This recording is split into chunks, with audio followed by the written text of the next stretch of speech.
turn 2. So I got a nice turn with 2 sites cleared and a good start.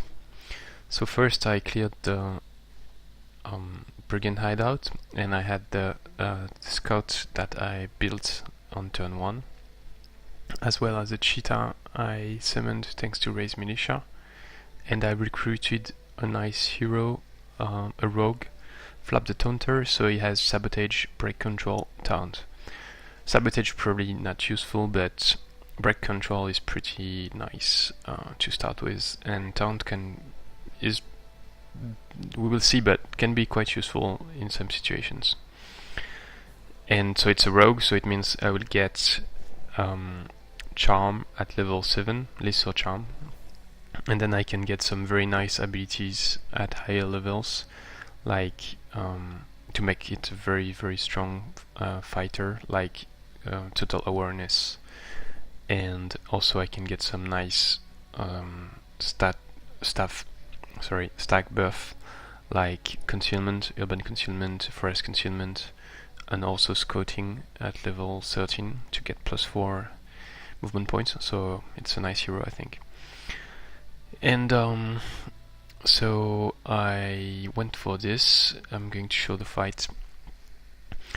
I didn't try the tactic, the explode tactic, where you just put your hero with 3 strikes, so the rogue, at around here, and then do some hits and take some hits, but farm experience, because I don't really like it. So I went for true attack, and I used the as I said when I built Scout last turn, I'm using it to split units. So I put the Scout on the right and the rest of my units on the left to try to get a split of these 4 units. So basically 2-2 or 3-1, and have some time to deal with the ones on the left before dealing with the rest. One important thing is they have Halfling Scoundrel. With balance mode, the Halfling Scoundrel has lesser Mighty Meek, which means it does +1 physical damage per tier difference. So it does a lot of damage to leader, who comes as tier 5, and also a lot of damage to heroes, which counts as tier 4. But actually, I think they actually count as tier 3. For the lesser Mighty Meek damage. So I managed to split them like this. So these 2 guys here and the 2 there, and so because of this fire camp, he cannot come back and do damage to my troops there. And this one is also pretty far. So I managed to do that by putting the I think I already moved it back, but I had put the scout here, which meant they could actually reach me to attack me, because I was inside the 4 axis vision range, ranged area, but he could not reach the X to attack me, because that's this X. So that's the way to go. You need to put your unit inside the 4 axis range of the enemy units. Actually it's 5 axis range, but you've got the wall, so 1 + 4, but at the same time be in a position where they cannot reach you, or sometimes you want to put yourself in a position where they can reach you and you take some damage, but that's better for the split.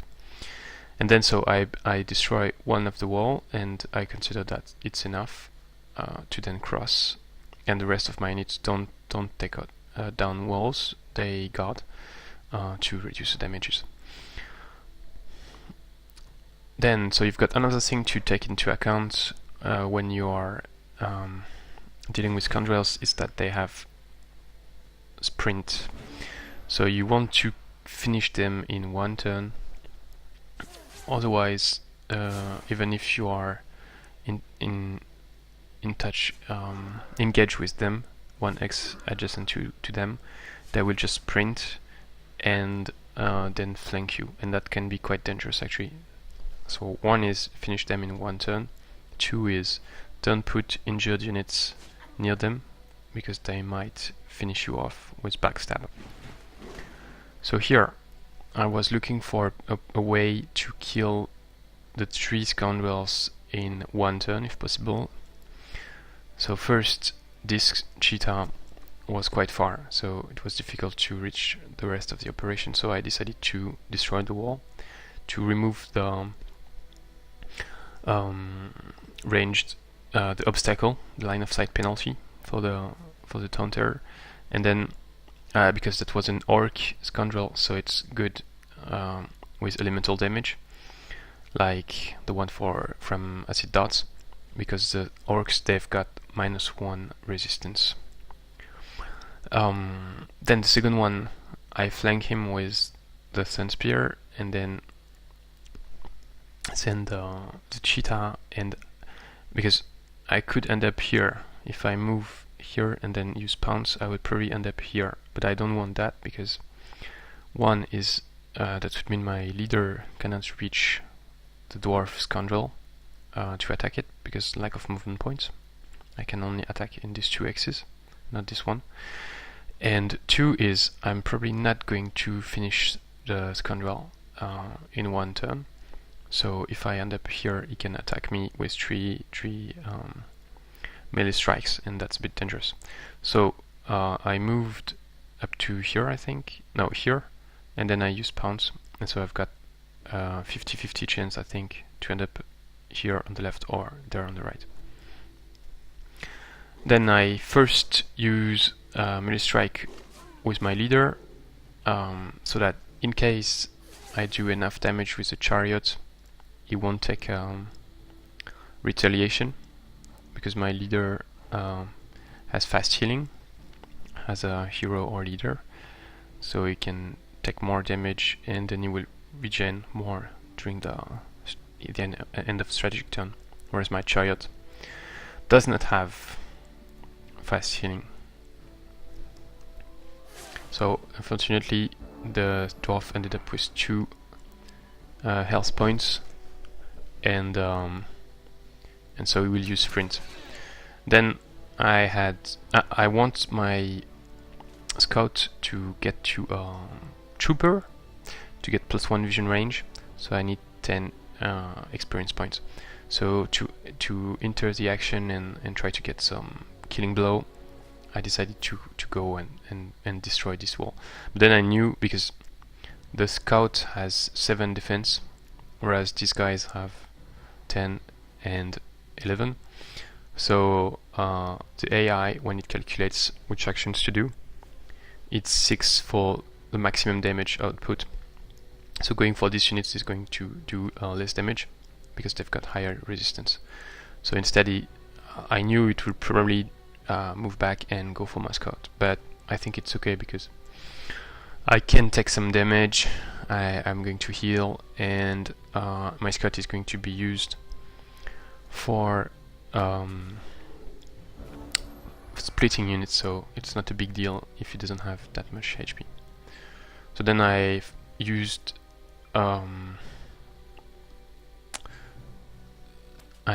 the crossbow instead of a melee attack, because the crossbow is a one-shot ability, so it gets you 2 times your tier.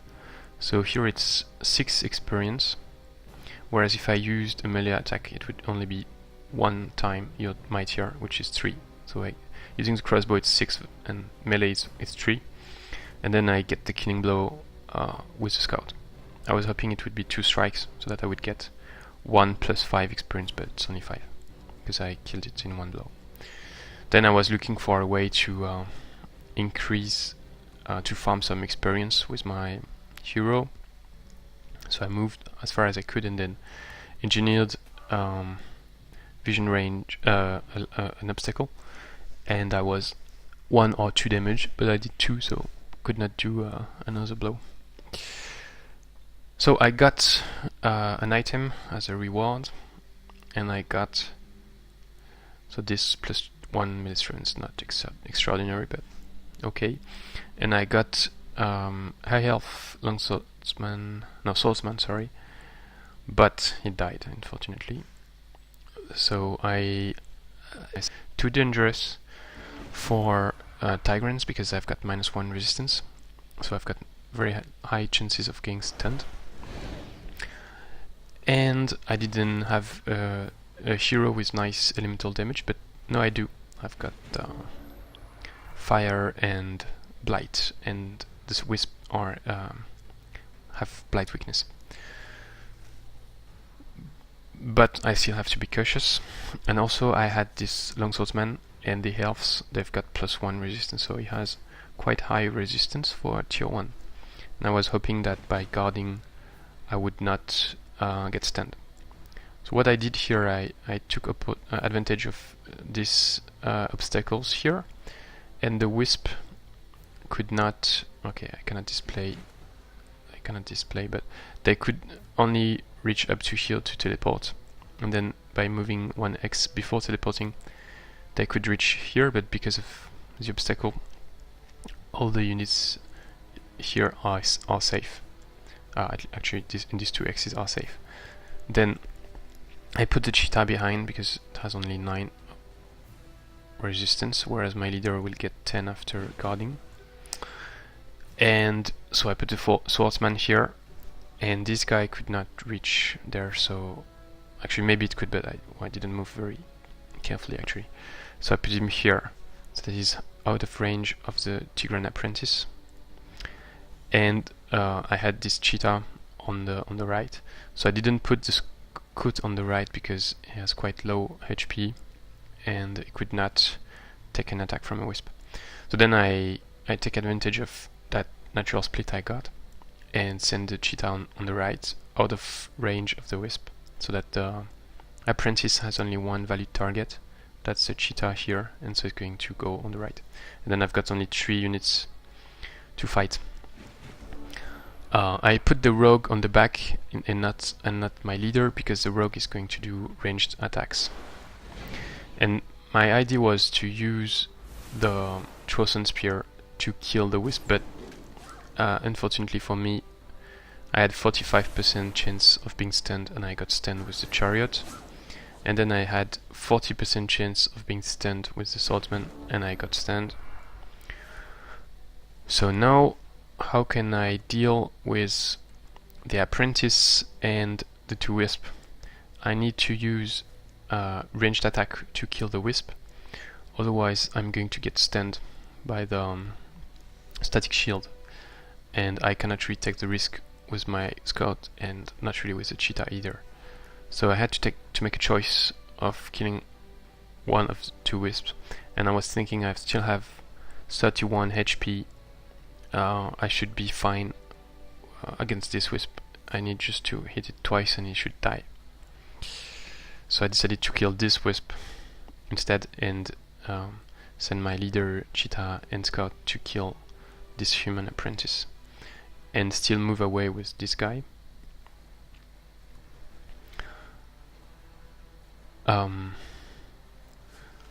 Then with the Cheetah, I also want not to be on this side, because then I'm closer to the Tigran Apprentice on the right. So I tried to move here on the right to end up there, but in the end I ended up on the right still, so quite close to the Apprentice, and it meant that this Cheetah, if it runs away, then the Apprentice will go for the Cheetah on the left, because it's closer. So it's good, because it means I do not have to retreat, and I can keep my movement points and morale. And meanwhile, the Scout, I didn't send him there in the end, because I would be doing 6 to 9 damage, something like this, and so I had a chance to not kill the Apprentice, and then I would be in trouble if this guy come and shot me once. I might lose the Scout.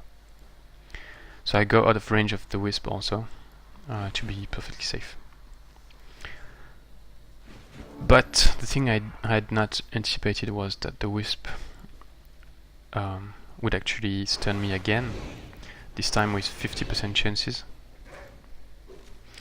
because I was not guarding, and so I got stunned at 50%, and it killed the the swordsman. So it dealt 6, 13, 23, 32, so I was at 31, so I died. If I had just 2 more HP, I would be good. So not really happy with that, but that's the way it is. So then I just finished the last apprentice and I'm good. So I got more than 100 research points, which finished me Berserker. And so I definitely want to build some Berserkers as soon as possible. But my current plan is to...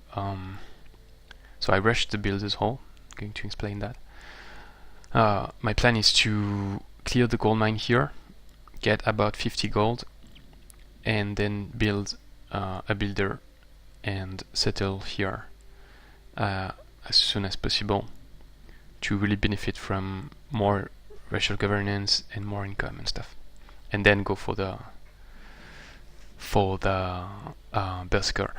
The bad thing is I cannot one turn the Berserkers for now. I would need to be very happy or town size or get siege workshop. So I'm going to see how I do that. So I did Berserker. What next? I think the best option is Training Regimen, even though I'm not going to use it immediately. But then it will, when I will start building the Berserkers, it will be useful. So anyway, I need that at some point, and I think it's better to take it now. Off the beaten path, not really what I need now. I would prefer the +1 vision range or +8, I think, Hex's movement. And I also want the combat spells, so Training Regimen. I cast Raise Militia again, and I moved as much as I could to attack this next turn with these units. I brought back the Cheetah toward my leader to be 7 versus 4, to not take risk and be able to split the damages between my units. So I rushed the Builder's Hall for 100 gold because it was 3 turns. So why did I do that? It's because I recruited a hero this turn. So you can also watch the videos from my other games, and I explained that already. So it lasts 4 turns, and if you rush the building now, you get -100 for 4 turns, and it coincides with the 5 turns of the bonus from the hero, and so you see I'm at 218. So I need the 25 to stay happy and not be neutral or indifferent or whatever the name. So if I want to rush, I need to rush this turn, because if I rush next turn, then on the 5th turn I will be at 190 something, and yeah, so I would lose some income. So you need to rush the building at the same time you recruit the hero, or before. Not before, because before it means you would not be at more than 200. Then so I met these guys and they declared war on me, which is actually pretty nice, because then I can conquer them and absorb them pretty fast, or release them as vassal and get a really big boost in terms of racial relationship, and then I can get to very happy very fast. So that's maybe what I'm going to do. Not this one. Racial governance, you get, I think, 80 plus 30 or something like this. Need to check on my videos from round 5 versus Mr. Hawk, where I got the same thing with the vassal, the independent cities declaring war on me. So I moved there also, found another cartographer's tent, interesting, and a gold stash, but I cannot take it because I don't have basic seafaring. So after my scout gets to trooper, I'm going to send it there, pick the gold. I used the cartographer tent, met the Archons, and I checked above ground. And so I'm going to move back, take the iceberries, and check what's up there. Okay, that was a long video. Thanks for watching. See you next time.